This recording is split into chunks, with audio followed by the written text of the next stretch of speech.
দেবেন্দ্র মিত্রের গল্পে জীবন সীমায় মাধব যখন ঘরে ফিরিল, রাত তখন সত্যই অনেক হইয়াছে। মুকুজ্জদের বাড়ির চণ্ডী মণ্ডপে পর্যন্ত তখন আর আলো নাই। দাবার আসর ভাঙিয়াছে অনেক আগেই। দুর্যোগের রাত বলিয়া আজ সম্ভবত একটু সকাল সকাল সকলে বাড়ি গেল। 11টার আগে আসর যে ভাঙে নাই তাহা ঠিক। দুর্যোগ অবশ্য নিতান্ত সামান্য নয়। কদিন ধরিয়া আকাশ একেবারে মেঘে মেঘে আচ্ছন্ন হইয়া আছে। মুষলধারে এক পশলাও ঢালে নাই অবশ্য, কিন্তু টিপ টিপ করিয়া সেই যে পড়িতেছে তাহার আর বিরাম নাই। আজ সন্ধ্যায় আবার আকাশের চেহারা বেয়ারা রকম হইয়া উঠিয়াছে। ঝড়ের সূচনা তাহাকে বলা যায় না, তার চেয়ে বেশি কিছু যেন সেখানে আছে। বৃষ্টি অবশ্য আর বাড়ে নাই, কিন্তু তবু সব শুদ্ধ আকাশের গতিটা এখনো মোটেই ভালো নয়। বাঁধের উপর দিয়া তার পাশে হইতে আসিবার সময় মাধব আকাশের দিকে চাহিয়া কেমন একটু অস্বস্তি বোধ করিতেছিল। কৃষ্ণপক্ষের আকাশ 8 পুরু মেঘে মোড়া হইলেও কেমন যেন একটা অস্বাভাবিক আলো সেখান হইতে এই মধ্যরাত্রে বিচ্ছুরিত হইয়া বাঁধ পর্যন্ত কানায় কানায় ভরা উত্তাল নদীর জলকে অপরূপ একটি ভয়াবহ ব্যঞ্জনা দিয়াছে। মাধব ভয় ডরের অবশ্য বিশেষ ধার ধারে না। বেপরোয়া গোয়ার বলিয়া গ্রামে তাহার একটা অখ্যাতি আছে। নিশুতি রাত্রে তার পাশে হইতে এই নির্জন বাঁধের পথে ফুলঝুরির শ্মশানে পাশ দিয়া নেহাত দায়ে না পড়িলে কেউ আসে না, কিন্তু মাধবের তাহা নিত্যকর্ম। বাঁধের পথ পার হইবার আগে ঝড়টা না আসিয়া পড়ে, ইহাই বুঝি আজ তাহার ভাবনা। বৃষ্টির জলে পিছল বাঁধের উপর দিয়া মাধব যথাসম্ভব তাড়াতাড়ি পা চালাইয়াছে, কিন্তু ঝড়ের ভাবনার চেয়ে তাহার অস্বস্তি অন্য গুরুতর কারণও আছে। আজ দুপুরে যে তুমুল কাণ্ড হইয়া গিয়াছে, তাহার পর এত রাত করিয়া বাড়ি ফিরিবার ইচ্ছা সত্যই তাহার ছিল না। মনটা তাহার খুঁতখুঁত করিতেছে। তাই শিবানের অনুরোধে এতটা রাত না করিলেই হইত, বিশেষ আজ দিনটা যেরকম খারাপ। আর একটু হইলেই আজ রাত্রের মতো বাড়িতে আসা তো তাহার বন্ধ হইত। ফুলঝুরির শ্মশান ছাড়াইবার পর বাঁধের উপর দিয়া আসিতে আসিতে হঠাৎ পিছনে ঝপ করিয়া একটা শব্দ শুনিয়া সে সচকিত ভাবে দাঁড়াইয়া পড়িয়াছে। বাঁধের উপর হইতে ঠিক যেন একটা মানুষ জলে পড়ার শব্দ। জলের যা তোর, একবার পড়িলে আর রক্ষা নাই। ভীতভাবে মাধব পিছন ফিরিয়া ব্যাপারটা তাহার পর বুঝিয়াছে, না মানুষ নয়, বাঁধেরই খানিকটা মাটির চাই জলে ধসিয়া পড়িয়াছিল। কিন্তু আর কয়েক সেকেন্ড আগে সেটুকু পড়িলেই আর রক্ষা ছিল না। হয় মাধব তাহার সঙ্গেই তলাইয়া যাইত, কিংবা ওধারে বাধা পাইলে পশ্চিম পাট দিয়া ঘুরিয়া আরো ঘণ্টা 3 পরে তাহাকে বাড়ি ফিরিতে হইত। সত্যই এত রাত করিয়া রোজ রোজ ফেরাটা তাহার ভালো নয়। শৈলভী এই রাত করিয়া বাড়ি ফেরা লইয়াও আজ টিটকারি দিয়াছে। অত যদি মনে ধোকা, তো ঘরে বসে আগলাতে পারিস না? রাত দুপুর করে ঘরে ফিরিস কোন ভরসায়? মাধব তখন ফুল গাছের মাচা বাঁধিবার জন্য কাটারি দিয়া বাঁশের বাকারি কাটিতেছিল। লম্বা বাঁশের মোটা গাঁটের ধারে জোরে একটা কোপ লাগাইয়া সে বলিয়াছে, এই হাত দুটো আর এই অন্তরের ভরসায়। মাধব পাজার মাথা হেঁট করে কাউকে আর গর্দানে মাথা রাখতে হবে না। ইস, আর শালখুড়িকে দরকার নেই। মাথা সব লাল কুমড়ো কিনা, তাই তোর কোপে গড়াগড়ি যাচ্ছে। উত্তরে মাধব গলা হইতে একটা অবজ্ঞাসূচক ধ্বনি বাহির করিয়াছিল মাত্র, তখন আর কিছু কথা ইহা লইয়া হয় নাই। আর কোনো কথা ইহা লইয়াও নাও হইতে পারিত। মাধবের চেহারাটা দুশ্মনের মতো হইলে কি হয়, সে মানুষ হিসাবে নিতান্ত সোজা। মনে যাহা হয় খানিকটা হাকডাক করিয়া প্রকাশ করিয়া ফেলিবার পর আর কোনো গলে তাহার ভিতর জমা থাকে না। সম্প্রতি গোলযোগ যাহা লইয়া বাঁধিয়াছে, সৌরভীকে গোড়ায় খুব খানিকটা শাসন করিয়াও রাস্তাঘাটে দুই একদিন আস্ফালন করিয়া সে ব্যাপারটাও মাধব মন হইতে ঝাড়িয়া ফেলিয়াছিল। ব্যাপারটাতে সত্যিই এমন কিছু গুরুত্ব আরোপ বুঝি করা যায় না। সৌরভীর সঙ্গে আজ দু একদিন তো নয়, 5-5 বছর সে ঘর করিতেছে। লোকের মুখের একটা কথায় তাহাকে অবিশ্বাস্যে করিয়া বসিবে কোন দুঃখে? গায়ের লোকের স্বভাব সে জানে। তীর না হইতেই তাহারা তাল করিতে কোনোদিনই পেছপা নয়। তবে এই নোংরা কথা লইয়া 5 জনকে আলোচনার সুযোগ দেওয়া সে পছন্দ করে না। সৌরভীকে তাই সে ধমক দিয়া সাবধান হইবার জন্য বলিয়াছে। ধান কলের সেই নতুন ছোকরা কেরানিকে একদিন এটাতে ঘোরাঘুরি করিতে দেখিয়া শাসাইয়া দিয়াছে ভালো করিয়া। কেরানি বাবুর ত্রস্ত পলায়নের ভঙ্গি দেখিয়া মাধবের হাসি পাইয়াছিল। বেচারার কতটুকু আর জান, সুন্দর মুখের লোকটুকু আছে, কিন্তু কাহারও চোখের দিকে চোখ তুলিবার সাহস নাই। মাধব বাড়িতে গিয়া সৌরভীর কাছে কেরানি বাবুর লাঞ্ছনার গল্প সেদিন করিয়াছিল। বললাম, হাওয়া খেতে এই গায়ের ভিতর সিঁধিয়েছ কেন বাপু? এমন বাপ পড়ে রয়েছে, যায় না, পেট ভরে হাওয়া খায় না। তারপর আর কথা বেরোয় না মুখ দিয়ে। আমতা আমতা করে বলে, এই একটু দেখছিলাম ঘুরে টুরে। বললাম, শহর থেকে এসে এই বন্যায় কি দেখবে বাবু? এখানকার লোকজন আবার বেয়ারা। হাওয়া খেতে এসে আর কিছু না খেয়ে যাও। সৌরভী অবশ্য ভ্রুকুটি করিয়া বলিয়াছে, গা তো তোর কেনা জমিদারি নয়, ঘুরে বেড়ালে তুই কি করবি? কি আর করব, ঠ্যাং দুটো শুধু ভেঙে দেব বলিয়া মাধব হাসিয়াছে এবং সমস্ত ব্যাপারটাও সেই সঙ্গে অনায়াসে বোধহয় ভুলিয়া গিয়াছে। কিন্তু তবু ঝগড়া বাঁধিয়াছে তুমির ভাবে বিকালের দিকে। সৌরভী পিতলের কলসিটা ও গামছা লইয়া ঘর হইতে বাড়ি হইতেছিল। মাধব হঠাৎ ডাকিয়া বলিল, ঠাকুর পুকুরে আর যাবি নেই? সৌরভী হঠাৎ থমকাইয়া দাঁড়াইয়া পড়িয়া বলিল, কেন? কেন আবার? ঘরের কাছে চাটুর্যদের পুকুর তো রয়েছে। এতদিন কি সেখানে গেছি? এতদিন কি করেছিস না করেছিস তার খোঁজ তো জানতে চাইনি। ঠাকুর পুকুরে যেতে পারি না তাই বলে দিলাম। 5 জনের 5 কথা আমি শুনতে পারবো না। এদিকে তো খুব বার ফাট্টায়, শুনতে না পারিস তাদের মুখ চাপা দিতে যা, আমার উপর হুকুম করিস কেন?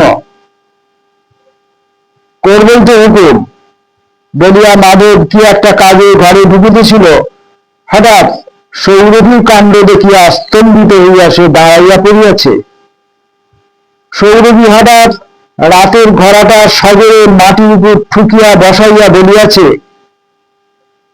তবে তুই নিয়ে জল ধরে, এখানে আমি গা ধোব, ঘরের বার আমি হতে পারবো না। মাধব তখনও কিন্তু রাগ সামলাইয়া শুধু ব্যঙ্গ করিয়া বলিয়াছিল, কেন, ঠাকুর পুকুর না হলে কি গা ধোয়া হয় না? সেখানে কি মধু আছে? তীক্ষ্ণ স্বরে চিৎকার করিয়া সৌরভী বলিয়াছিল, কি আছে জানিস না? ধান কলে কেরানিবাবু যে দাঁড়িয়ে থাকে পথে, তার সঙ্গে দুটো ফষ্টি নষ্টি নইলে করবো কোথায়? এই জন্যই তো এত ঘন ঘন যেতে চাই। বড় বেশি মুখ হয়ে যেত শৈলী, অনেকদিন ঝাঁটা লাঠি খাসনি বুঝি? না, খাইনি। ঝাঁটা লাঠি দেয় কে শুনি? পেট ভরে খেতে দিতে পারে না, কোমরে কাপড় দিতে পারে না, তবে আবার ঝাঁটা লাঠি দেবার সব কিসের? দেখ তাহলে কিসের, বলিয়া মাধব এবার দাওয়া হইতে লাফাইয়া পড়িয়া বেশ কয়েক ঘা সৌরভীর পিঠে বসাইয়া দিয়াছে। সৌরভীও মাটির উপর এলো চুল ছাড়াইয়া লুটিয়া পড়িয়া। এমন খুনে ডাকাতের সঙ্গে বিবাহ দেবার পূর্বে কেন তাহার বাপ মা তাহাকে সোজা জেনের দক্ষিণ দুয়ার দেখাইয়া দেয় নাই? উচ্চৈঃস্বরে সমস্ত পৃথিবীকে তাহাই জিজ্ঞাসা করিয়া আশু বৈধব্যের পরম সৌভাগ্যের জন্য কিরকম সে লালায়িত হইয়া আছে তাহাই সবিস্তারে বর্ণনা করিতেছে। এত কাণ্ডের পর আজ বিকালে তার পাশের ঝুমুর গানের আখড়ায় না গেলেও চলিত, কিন্তু ঘরে চুপ করিয়া বসিয়া বসিয়া স্ত্রীর অবিরাম কাঁদুনি শোনা মাধবের পক্ষে অসহ্য। সে ঘরে বসিয়া থাকিতে এ কান্না যে থামিবে না তাহা সে জানে। আখড়ায় একবার হাজিরা দিয়াই সকাল সকাল বাড়ি ফিরিবে মনে করিয়া সে বাহির হইয়া পড়িয়াছিল, কিন্তু তাহা এটা ওটায় বাধা পড়িয়া ফেরা হইয়া ওঠে নাই। এখন তাই মনটা তার সৌরভীর প্রতি নরম হইয়া আসিয়াছিল অনুশোচনায়। ওই সামান্য ব্যাপার লইয়া মারধর করাটা নিশ্চয়ই তাহার উচিত হয় নাই। আঘাত হয়তো একটু বেশি জোরেই লাগিয়াছে। এতক্ষণ নির্জন একলা ঘরে সে কি করিতেছে কে জানে। ঘর হইতে বাহির হইবার সময় সৌরভী শুনাইয়া শুনাইয়া বলিয়াছিল, ফিরিয়া আসিয়া মাধব দেখিবে তার ঘরদোর পুড়িয়া ছাই হইয়া গিয়াছে। এমন স্বামীর ঘরে শুধু নয়, মুখের আগুন দেওয়াই যে তাহার জীবনের একমাত্র স্বাদ, তাহাও সে সাগ্রহে চিৎকার করিয়া জানাইয়াছে। কথাগুলো কেমন করিয়া মাধবের এখন মনে করিয়া হাসি পায়। সত্যিই সৌরভীর রাগ করা এমন কিছু অস্বাভাবিক নয়। অকারণে রোজ রোজ মিথ্যা অপবাদ শুনিয়া আর কয়েকদিন মেজাজ ভালো থাকে? বিধাতা তাহাকে রূপ দিয়াছেন, এই তো তাহার একমাত্র অপরাধ। কে কোথায় তাহাকে দেখিবার লোভে উৎপাতিয়া বসিয়া থাকিবে, তাহার জন্য সে তো দায়ী হতে পারে না। বাঁধের পথ ছাড়িয়া মাধব এবার গাঁয়ের ভিতর দিয়া চলিয়াছে। মুকুজ্জদের চণ্ডী মণ্ডপ বাঁয়ে রাখিয়া নারাশিবের মন্দিরের পাশ দিয়া কয়েক পাশ দিয়াই তাহার ঘর। এটুকু পথ তাহাকে কিন্তু দৌড়াইয়াই পার হইতে হয়। আকাশ যেন এই মুহূর্তটির জন্য এতক্ষণ ধরিয়া প্রতীক্ষা করিয়াছিল। সমস্ত দিনের টিপি টিপি বৃষ্টির পর হঠাৎ মুষলধারে জল পড়িতে শুরু হইল। ছুটিয়া গিয়া দরজায় ধাক্কা দিতে গিয়া মাধব আরেকটু হইলেই সজোরে হুমড়ি খাইয়া পড়িত। কোন রকমের ধারের একটা কাঠ ধরিয়া লইয়া সে নিজেকে সামলাইয়া লইল। কিন্তু ব্যাপার কি, দরজা যে একেবারে হাঁ হইয়াছে। মাধব বিমূঢ় ভাবে ভিতরের উঠানে পা দিল। ভিতরে আলো কোথাও নাই। অন্যদিন তাহার আসিতে দেরি হইল। সৌরভী উঠানের দরজায় খিল লাগাইয়া উঁচু দাওয়ার উপর মাদুর পাতিয়া শুইয়া থাকে। কেরোসিনের একটা কুলপি দাওয়ার উপর এক প্রান্তে জলে। আজ তাহার কোনো চিহ্নই দেখা যাইতেছে না। মাধব শঙ্কিত ভাবে এবার দাওয়ার উপর উঠিল। সৌরভীকে সেখানেও পাওয়া গেল না। তাহাদের ঘরের দরজাও খোলা না।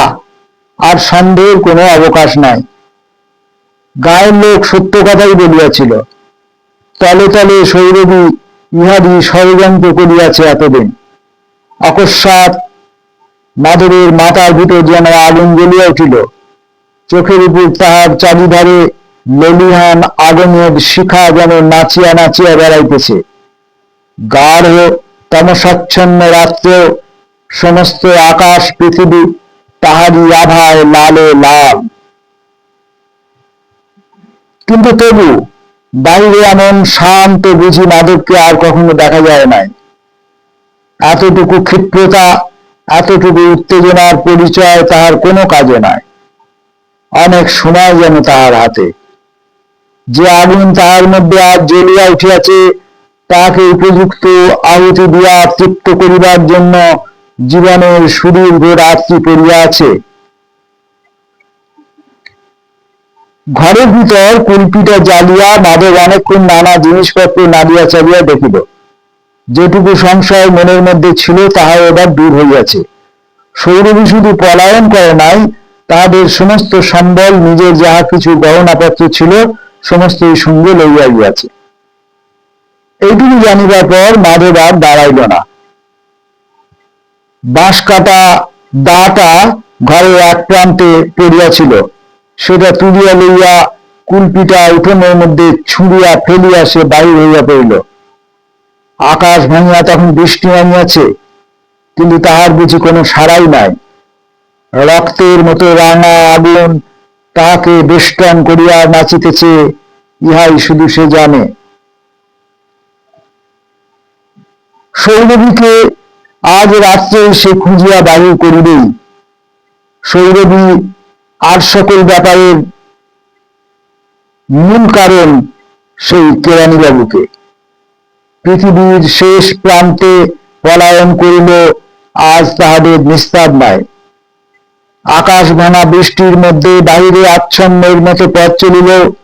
ভিতরে মাধবের মন যে সজাগ, তাহার প্রমাণ পাইতে দেরি হইল না। গ্রাম হইতে 10 মাইল দূরে রেল স্টেশন। অন্ধকারে বৃষ্টির মধ্যে পথঘাট না মানিয়া অন্য সমস্ত বিপদ বাধা সম্বন্ধে অচেতন হইয়া মাধব সেই দিকেই চলিয়াছে দেখা গেল।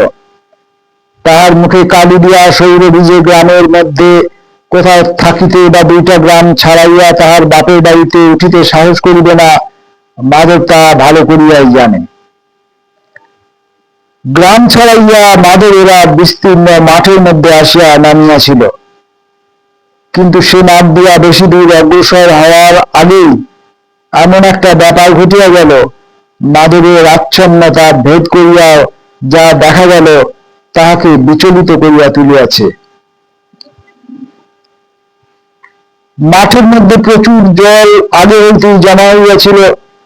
সামান্য এই খানিকক্ষণের মুষলধারে বৃষ্টিতে এত জল জমিতে পারে কিনা মাধব তাহা ভাবিয়া দেখিবার অবকাশ এতক্ষণ পায় নাই। হঠাৎ সেই জলের তীব্র একটা স্রোত অনুভব করিয়া সে অবাক হইয়া গেল। শুধু স্রোত নয়, বৃষ্টির শব্দ ছাপাইয়াও একটা ভয়ঙ্কর গর্জন তাহার কানে আসিতেছে। মাধব একবার থমকাইয়া দাঁড়াইল। এত দূর হইতে নদীর জলোচ্ছ্বাসের শব্দ শুনিবার কথা নয়, শব্দটা সেদিক হইতে যেন আসিতেছে না।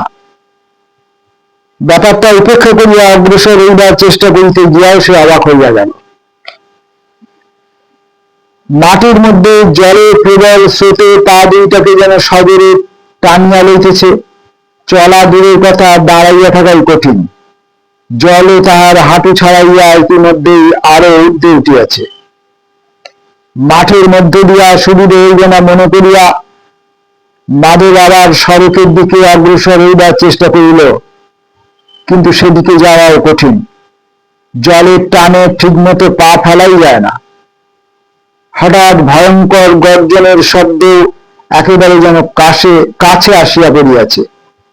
প্রবল একটা ধাক্কা খাইয়া মাধব জলে পড়ি হুমড়ি খাইয়া পড়িল। তারপর ব্যাপারটা বুঝিতে আর কিছু বাকি রইল না।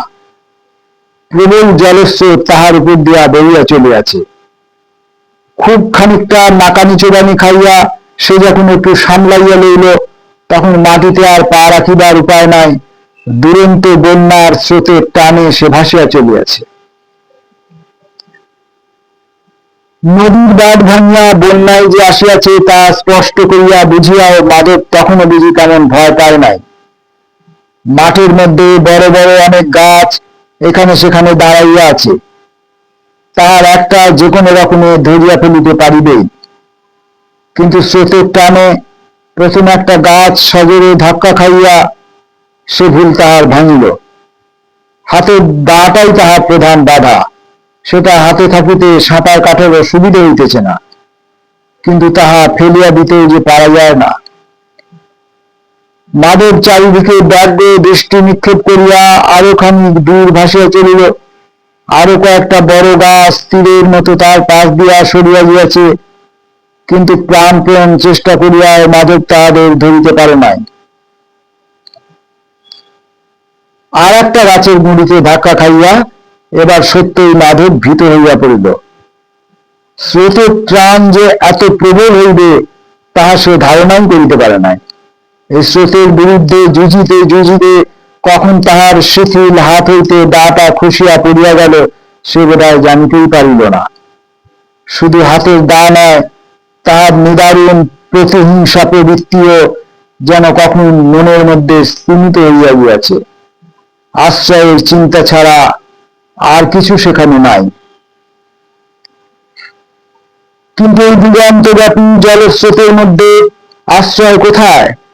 আশ্রয় কোথাও থাকিলেও অন্ধকারে তাহা নির্ণয় করা অসম্ভব।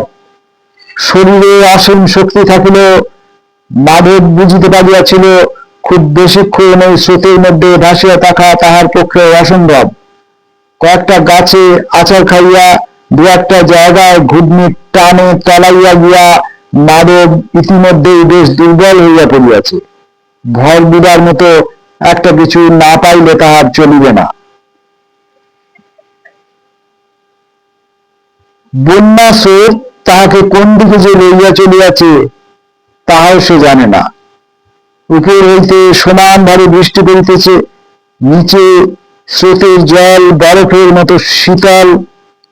শুধু ক্লান্তিতে নয়, সেই ঠান্ডাতেও তার সমস্ত অঙ্গ প্রত্যঙ্গ অসাড় হইয়া আসিতেছে।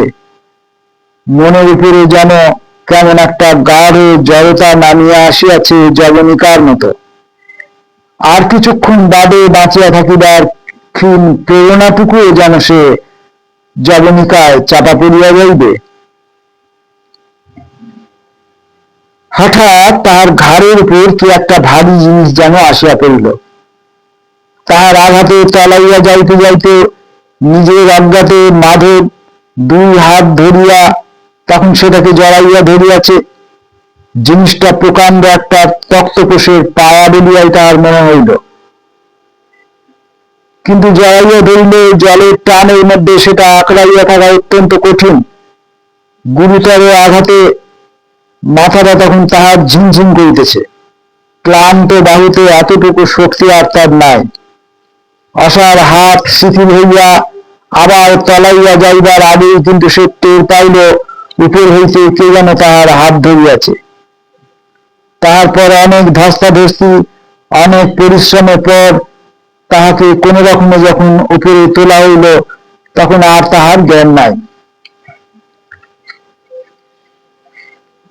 জ্ঞান যখন ফিরিয়া আসিল, রাত্রির অন্ধকার মেঘাচ্ছন্ন আকাশ তখন পরিষ্কার হইয়া আসিয়াছে। মাধব ধীরে ধীরে অনেক কষ্টে উঠিয়া বসিল। মাথার ঘা হইতে প্রচুর রক্তপাত তাহার গালে কাঁধে জমাট বাঁধিয়াছে, কিন্তু সেদিকে তাহার দৃষ্টি নাই। আবছা আলোর ব্যগ্র দৃষ্টিতে সে সামনের দিকে চাহিয়া অবস্থাটা বুঝিবার চেষ্টা করিল। বৃষ্টি থামিয়া গিয়াছে, স্রোতের টানও তেমন প্রবল নয়, কিন্তু আশাটা বলিয়া কিছু নাই। চারিদিকে শুধু দিগন্ত বিস্তৃত জলরাশি। দূরে দূরে দু একটা বড় গাছের মাথা তাহার ভিতর কোন রকমে জাগিয়া আছে। কোনখানে সে যে আসিয়া পড়িয়াছে তাহা বুঝিবার উপায়ও নাই। এই বিপদ হইতে কেমন করিয়া সে উদ্ধার পাইবে তাহারও কোনো আভাস দেখা যায় না। হঠাৎ একটা কথা মনে পড়ায় সে চমকাইয়া উঠিল। তাহাকে একজন যথাসময়ে ধরিয়া ফেলিয়া সাহায্য না করিলে এতক্ষণ পর্যন্ত যে তাহাকে বাঁচিতে হইত না, এটুকু অস্পষ্টভাবে তাহার মনে আছে। সে লোকটা গেল কোথায়? সন্তর্পণে তক্তপোষের উপর ঘুরিয়া পিছন ফিরিয়া এসে স্তম্ভিত হইয়া গেল। পিছনে প্রকাণ্ড তক্তাপোস্টার একেবারে শেষ প্রান্তে জড়সড় হইয়া যে দুটি মূর্তি বসিয়া আছে, মুখ দেখা না গেলেও তাহাদের চিনিতে মাধবের বিলম্ব হইল না। ভাগ্যই আজ তাহার সহায়, নিয়তি এমন করিয়া তাহাদের সঙ্গে মিলাইয়া দিয়াছে। মাথার ভিতর লুপ্ত অগ্নিশিখা যেন মুহূর্তের মধ্যে দাই দাই করিয়া জ্বলিয়া উঠিল। মাধব স্থানকাল ভুলিয়া দাঁড়াইয়া উঠিল উন্মত্তের মতো, কিন্তু অগ্রসর হওয়া তাহার হইল না। দাঁড়াইয়া উঠিবার সঙ্গে সঙ্গে তক্তপোষটা ভয়ঙ্কর ভাবে দুলিয়া ওঠায় সে তাল সামলাইতে না পারিয়া পড়িয়া গেল। চট করিয়া তক্তপোষের ধারটা ধরিয়া না পড়িলে বুঝি জলেই ছিটকাইয়া পড়িত। তাল সামলাইয়া ভালো করিয়া বসিতে বেশ খানিক্ষণ গেল, কিন্তু আর মাধব ওঠে না কেন? না, সমস্তই কেমন যেন গোলমাল হইয়া গিয়াছে।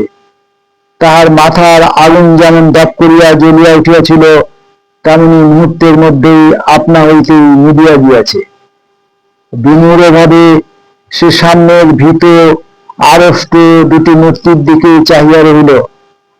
তাহাদের যেন সে চেনে না, মনে করিতে পারে না কি সম্বন্ধে বন্ধনে পরস্পরের সঙ্গে তাহারা আবদ্ধ।